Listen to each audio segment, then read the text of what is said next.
Hello ছোট্ট বন্ধুরা, কেমন আছো? আশা করি তোমরা সবাই ভালো আছো।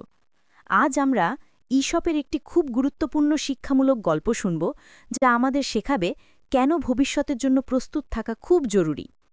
আমাদের আজকের গল্পটি হল পিঁপড়ে ও ফড়িং। তাহলে চলো গল্পটা শুরু করা যাক। এক গ্রীষ্মকালে মাঠের মধ্যে একটি ফড়িং সারাদিন কেবল গান গাইত আর খেলা করত। অন্যদিকে একটি পিঁপড়ে ক্লান্তিহীনভাবে পরিশ্রম করে যাচ্ছিল। সে গ্রীষ্মের মিষ্টি ফল ও শস্য খুঁজে খুঁজে তার গুদামে ভবিষ্যতের জন্য জমিয়ে রাখছিল। আরে পিঁপড়ে বন্ধু, তুমি এত পরিশ্রম করছো কেন? একটু থামো, জীবনটা উপভোগ করো, গান গাও। না বন্ধু ফড়িং, আমার থামার সময় নেই। শীতকাল আসছে, যখন সব ঢাকা পড়ে যাবে তখন খাবারের অভাব হবে। আমি এখন ভবিষ্যতের জন্য সঞ্চয় করছি। ওহ বাবা, শীতের কথা এখন কেন ভাবছো? এখনো অনেক সময় আছে। আরে, খাবারের কোনো সমস্যা হবে না।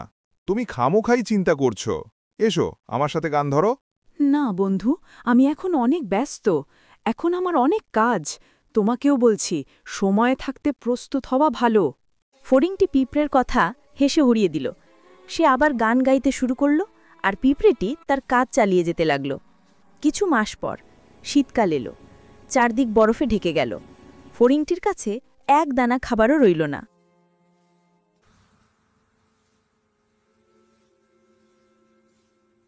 ক্ষুধায় কাতর হয়ে সে কাঁপতে কাঁপতে পিঁপড়ের বাসার সামনে এলো। পিঁপড়ে বন্ধু, দয়া করো, আমি ঠান্ডায় কাঁপছি, খিদেতে মরে যাচ্ছি। আমাকে একটু খাবার দাও প্লিজ, আমি তোমার কাছে সাহায্য চাইছি।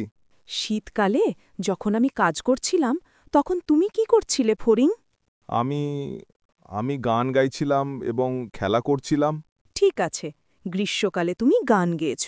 তোমাকে আমি সতর্ক করেছিলাম, কিন্তু তুমি শোনোনি।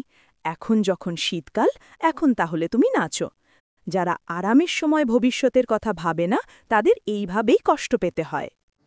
পিঁপড়েটি ফড়িংকে তার ভুল ধরিয়ে দিল, তবে দয়াবরবশ হয়ে তাকে সামান্য খাবার দিল। ফড়িং তার ভুল বুঝতে পারল এবং ভবিষ্যতে কঠোর পরিশ্রম করার সিদ্ধান্ত নিল।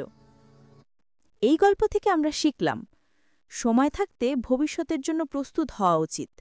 আজকের পরিশ্রম আগামীকালের আরাম নিয়ে আসে। আমাদের আজকের গল্প এ পর্যন্ত। আবার নতুন একটি সুন্দর গল্প নিয়ে তোমাদের সামনে হাজির হব।